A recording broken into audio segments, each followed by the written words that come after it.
Hello everybody, welcome to the very first video edition of In Review with K Sherrie. I am K Sherrie. I will be your host for this experience. For those who don't know me, let me share a little bit about myself. I am an indie author. This is year 5 for me as an independent author.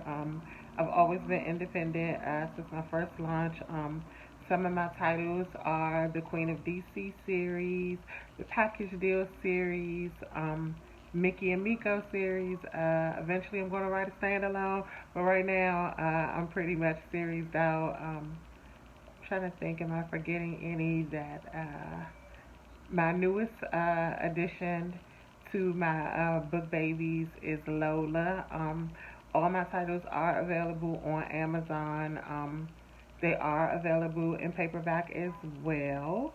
When I'm not busy writing, I love to read. I am a very strong supporter of authors of color. I pretty much read exclusively black. There's a sprinkle of some others in there, but my main goal right now, especially, is to support authors who look like me. For as long as I can remember, I love to write, but I didn't really know that there was a space for people like me. I thought that you had to be something special in this world to be considered an author.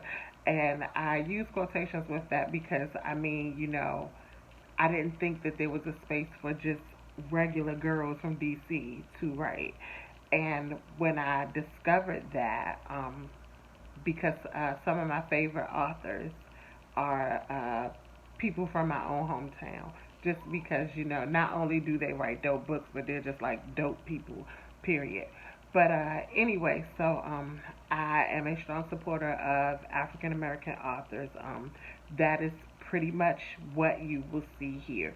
So nothing against others, but there are tons and tons of spaces to promote their work, to big up other authors. So this space, as it has been for the past 4 years that I've been using it, this space has been primarily to promote authors of colors, and it'll continue to be that way. So that's a little bit about that. I decided to start doing my reviews in video form as well because a lot of people are gravitating more towards videos. So, to keep up with things and, just another way to promote myself and promote other authors that I come across who write amazing content that may not be shared as much. This is just another avenue for that. All the books that I read and review are because I choose to read and review them.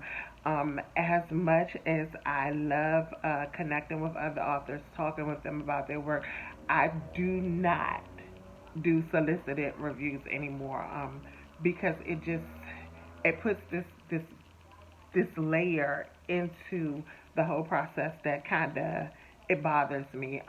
Because if I read it and I don't like it, I don't want someone else to feel slighted. I'm an author too, so I know, as Erica Badu said, we can be sensitive about our shit. I know I can be, and I know others are too. So I do not do solicited reviews. So if you hear that a book is 5 stars for me, that's because I chose to read that book, and I honestly felt like it deserved 5 stars.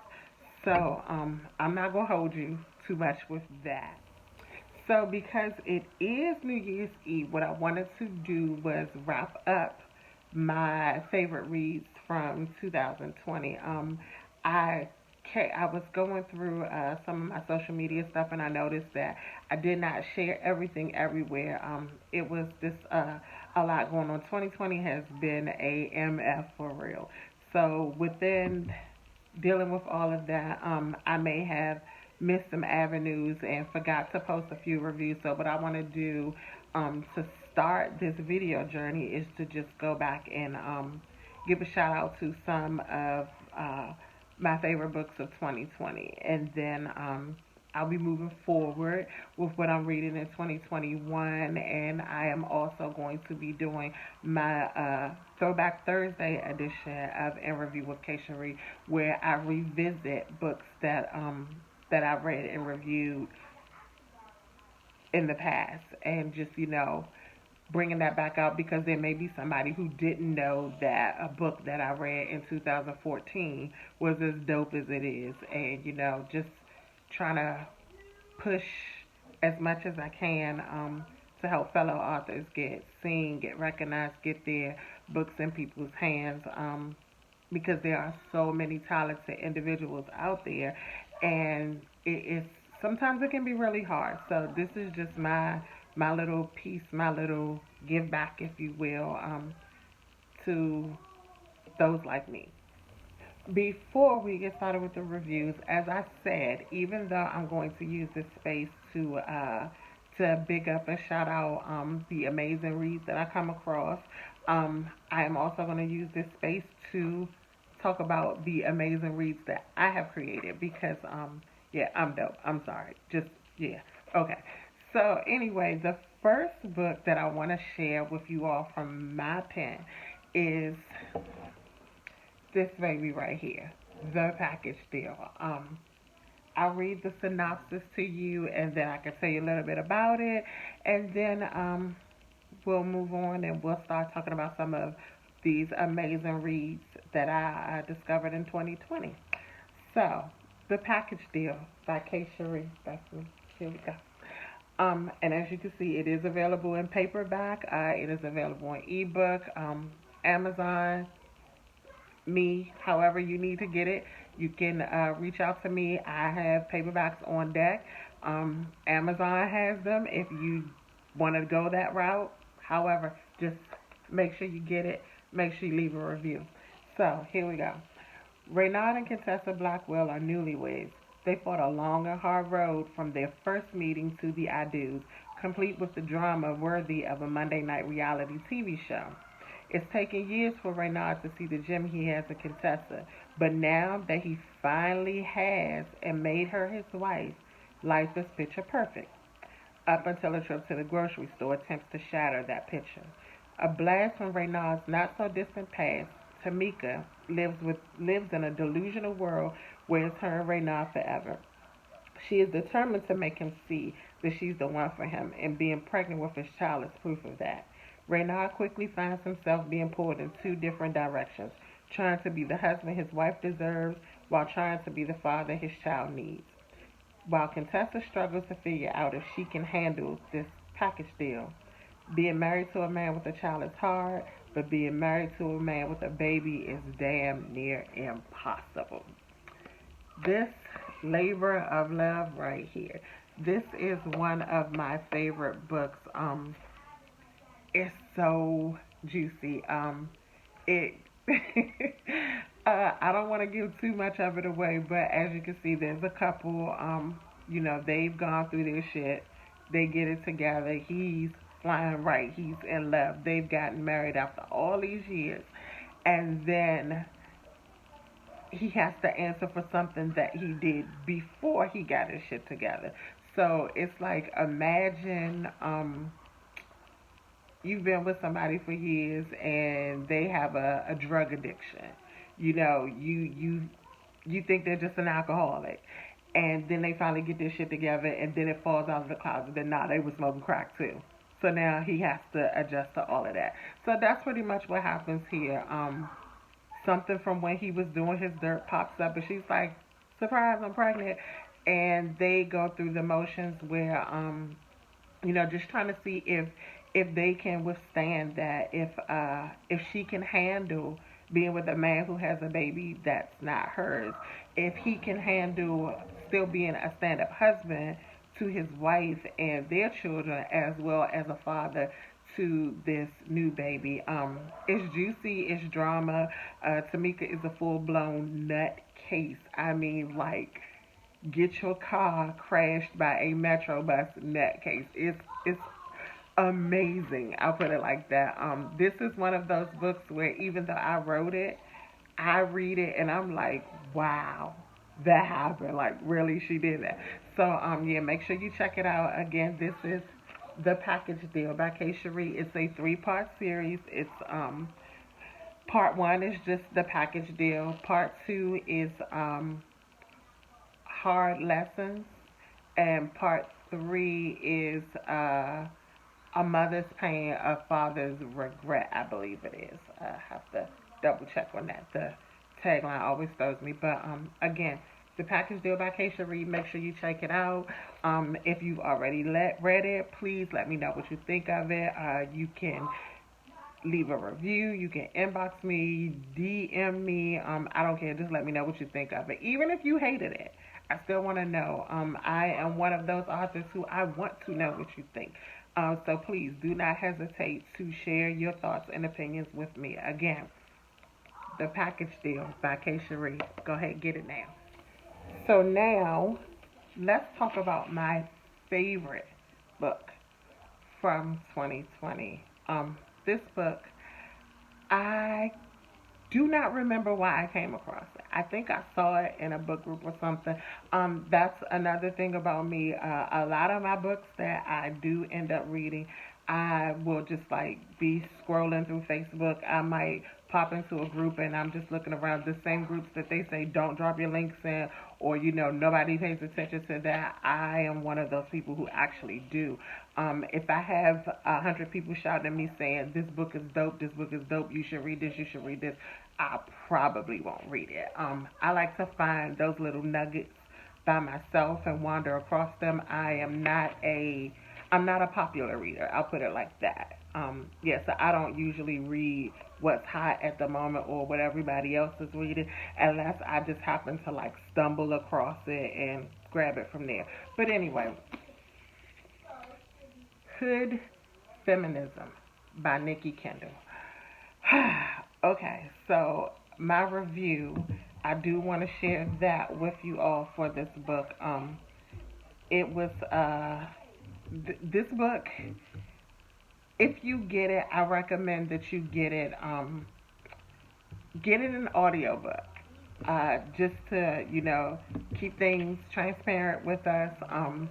I listened to this book, and to hear her speak is something different. I mean, I love to read, but it's something about certain books I feel like you have to hear it. And I listened to this book and I loved it so much that even though I had already bought the audiobook, I needed to buy the paperback because I needed this on my shelf. So first I'm going to share my review with you, and then we can just talk about it a little bit. Um, every woman needs to read this. This is one of those books that every woman needs to read, especially women of color. I never truly felt like a feminist because the narrative of what a feminist is, according to the textbooks in my women's history course 2 semesters ago, as well as mainstream media all my life, has been opposite of who I am. I couldn't relate to the plight of feminists on my TV screen or the notes I took in order to pass. I protested with great pride that I am not a feminist. Then at 40 years old, I came across this book and realized that I am too a feminist, just from a different walk of life. The feminist they don't talk about in the marches and rallies. I too am a hood feminist. I would recommend every woman of color read this book because I am positive that no matter where she has traveled from in life or where she sits now, she will take something away from this book, even if it's just the comfort of knowing that she is not alone in this fight. My name is K Sherrie, and I recommend this book. So, this was 5 stars easy. She walked through so many things that I didn't even realize that that was a part of the feminist fight or whatever, because it's not something that when you look at TV and you see the marches and you see the rallies that are usually headed by white women, just, keep it at a buck, they're usually headed by white women, and our issues are not the same as theirs. Like healthcare, for instance, you know, we can have health care, but we are still at risk when we go to the doctor. I was recently having this conversation with my fiance, and I was reminding him of when I had my son. He's 8 now, and when I had him, I remember they forgot to take the catheter from the um from the epidural out of my back, and I'm like, I I felt some type of way about that, of course, but I'm like, it's just the little things like that, they add up. And I'm positive that a white woman would never, ever, ever have to go through something like that. And it's just, to hear her talk about, how so many of us, we stay in abusive relationships because, we don't have enough money to go. We have to make decisions that our counterparts don't have to make. We have to decide between, this thing and that thing. We have to, grow up with labels such as fast when you're not even that. Just, it was so much to it. It was beautifully written, put it like that. It was beautifully written, and it made me reconnect with so many things from my past that, I didn't even realize was a feminist issue. I thought this was just I fucked up, I made a bad decision, and now I have to deal with it. Like, no, it's not just me. These are things that other women who look like me are dealing with. These are feminist issues. These are women's issues. But because, of course, you know, the feminist movement isn't headed by people who look like us, it gets drowned out. It gets pushed down. It gets looked at as, that's a black issue. That's not a feminist issue. Take that over there. So, again, I recommend that every woman, especially women of color, that you read this. I recommend that white women read this also, so that maybe you understand us better. Maybe then you understand where we're coming from better. If you understand some of the things that we've been through, some of the choices that we have to make, you could be a better ally to us. You could be a better friend to us if that's what you say that you're doing or whatever. So, again, Hood Feminism by Nikki Kendall, my fave of the year. Make sure you check it out. Again, I recommend getting it on audiobook and listening to it, because it's just her speaking was so powerful. I'll put it like that. Her speaking was so powerful. So, if you do check it out, make sure you drop me a line. Let me know what you think of it. Okay. So the next book that I want to talk about is Front Street Porter by author Nina. Um, I came across this book again. I heard about this one. Somebody who I do trust her ratings on books. She mentioned it, and I saw the cover in a group, and I love covers that are simplistic. This book, and I have to order the paperback, and I probably should have waited to do this so that I could hold it in my hand and show it to you. But again, it's called Front Street Porter by Nina. I'm sorry. It's just a street sign that says Front Street Porter. It's like spray painted on it. So, that kind of like pulled me in from the beginning. So, let me share my review with you, and then we'll dig deep into this one. Um, Take your time with this one. This book, first I need to find some people to discuss it with, because there's so much that I'm itching to get off my chest about it. But I don't do spoiler reviews, so there's that. I say take your time with this read because the emotional roller coaster ride the author takes you on with the Porters is serious. From page one, the conversation between Hassan and a young lake sucked me in completely. As the story went on, it made me think about the weight of the words that are instilled in children from adults they love and respect. I cried real live tears for Lake and Ivy because their pains and burdens, it runs deep. The author hits so many issues within the black community. I'm not sure if that was the purpose or not, but the oh, I'm sorry. But the look at mental health and how we deal with it, it had me drained because it's so true and I've seen it more than once. I am a details person, so I didn't like that there were moments where something happens and then boom, it's a year later. But that took nothing away from the read. As a fellow writer, I get it. But as a reader, I'm like, hold on now. We need to go back and I need to be walked through this word for word, please. I almost lost it when I got to the end because the last scene with the family is heavy, like real tears heavy, and then the end. But I was shouting for joy when I saw that the next part of the story was sitting patiently waiting on Amazon to be read. Hashtag on us. My name is K Sherrie, and I recommend this read. Okay, so this was my introduction to Lake and his brothers, and it was crazy, but in a good way. I know a lot of people they jump straight into On Us, which is the it's the follow up. You can read On Us without Front Street Porter, but I wouldn't suggest it. I always tell people when I recommend when I talk about On Us, you I feel like even though you can do it without Front Street Porter, you miss out on a lot because you don't get to see where all of this builds from. You just you walk right into the love and I mean it was more to it than love, but you walk right into the relationship stuff and you don't get to see the struggle and how they got to that point. So it's really, really important if you're gonna read On Us that you go back and you read Front Street Porter first. Um, it's amazing. I read nonstop until I got to the end of Front Street. So I got to the end of On Us 2, and Part 3 wasn't out yet. Part 3 dropped, and I brought it, and it's been sitting in my Kindle, and I haven't brought myself to read it yet because I know that that's the end, and I've like grown so attached to this family.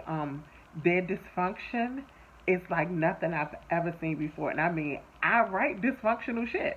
So their dysfunction was on a whole nother level, but their love was also on another level. Their love for the women in their lives, the love for each other. It was deep. It was really, really deep. So again, definitely check out Front Street Porter by Nina. It's on Amazon. It's amazing. As soon as matter of fact, I think I'm gonna go ahead and order the paperback tonight, so then I'll be able to post it up so that you guys can see it. But again, Front Street Porter by Nina. If you're going to read On Us, which I recommend, On Us 1, On Us 2. I haven't read 3, but she has been consistent, so I'm going to say On Us 3. If you're going to read those 3, if you're going to read that series, I suggest you go ahead and read Front Street Porter first so that you're not trying to figure out or you don't feel like you're missing out on anything. Again, you can do it without it, but I wouldn't recommend that. Go ahead and grab that part first and get started. If you do read it, again, let me know what you think. Make sure that you drop in and let her know what you think, and always leave a review. Okay, so the last book that I want to talk about tonight is, drumroll, Fast by Millie Belizaire. I pray that I said her last name right, but Fast. Um, I just want to say, the tears were real with this one. I'm gonna get more into that, but of course, as always, let me start off with my review. About 2 weeks. That's how long I needed to decompress after I finished this book. I never read the synopsis, but the cover stood out to me. I saw the book floating around social media and decided to read it, and well, to say I was not ready to dig that emotionally deep is putting it mildly. The author did an amazing job of capturing the trauma Caprice endured and making you feel like you were sitting right there next to her, unable to stop it, just as she was. I cried a lot reading this book and wanted to take mental breaks, but I didn't want to leave this fictional child alone. Let me read that part for you again. I cried a lot reading this book and wanted to take mental breaks, but didn't want to leave this fictional child alone. It wasn't all gut wrenching trauma, so please don't give up on it if you start to read it. The same way the author was able to bring Caprice's pain to the same way the author was able to bring Caprice's pain off the pages and into your heart and mind, she was able to bring the love just as equally. And what a love it was. By the end, I was still crying, just for different reasons. This definitely is in my top 5 of 2020. My name is K Sherrie, and I recommend this book. I also recommend that you bring tissues with you. Whew. Okay. Now, fast. Whew. Okay. Yeah, I have to keep moving with this one because, again, the tears were real. Like, I legitimately cried. I had a conversation with some other readers afterwards, and I said, and I stick by it. The only thing that I wish is that there was a trigger warning with the book. I don't want to dig into why, but there's some content that is like really hard for a lot of people, a lot of women to um, to read because it's something that a lot of women have dealt with themselves and maybe they haven't faced it head on, and then a lot of us as mothers just to see a child go through something so gut wrenching. Like I said, I knew that this was a fictional book. I knew that this little girl was not real, but I just felt so compelled to stay there in the story. Like, I have to see her get by this. I cannot leave her here alone. I have to be here until she, gets to a better space in life. Um, it was hard. It was really, really hard because it was such an emotional book. Caprice went through a lot, and then she found someone in her life that when I tell you that the love was real, the love was real. Where, like I said, I was crying again by the end of the book, but I was crying for a different reason, not the same reasons that I started off with tears. So, again, I don't do spoiler reviews. So I'm trying to find a way to convey what I want to say without giving away anything from the story because, I feel like you need to read it. You need to go and you need to get it and you need to read it. If you haven't read it, again, it's Fast by Millie Belizaire. If you have read it, let me know what you think. Share your thoughts, share your opinion. One thing I love to do is talk about books. So I am always open for that. You can drop in my Instagram, wherever we can talk forever about books. That's my thing. So, again, just to plug it one more time, Fast by Millie Belizaire, um, Freshly Porter by Nina, and Hood Feminism by Nikki Kendall. Make sure you get those. Make sure you read them. Make sure you review them. Please don't forget to review them. And last but not least, of course, the package deal by yours truly. Make sure you grab it. And that's it. That is it for my very first video edition of In Review with K Sherrie. Again, I hope you enjoyed it. I will be doing this, I want to say weekly. One of my goals for 2021 is to be consistent. So, doing videos is a way to help me stay with that consistency of interacting with the masses and everything. So, yeah, I'm gonna say every week I should be dropping a video reviewing something. I am also going to be doing my Throwback Thursday reviews, and it just dawned on me that it is Thursday. So I may have another video coming tonight. But anyway, Happy New Year. I hope and pray that your 2021 is, I hope your New Year's Eve is safe. And I hope that your 2021 is absolutely amazing. And again, let me know what you think. And that's all I got. See y'all in the next vid. Bye.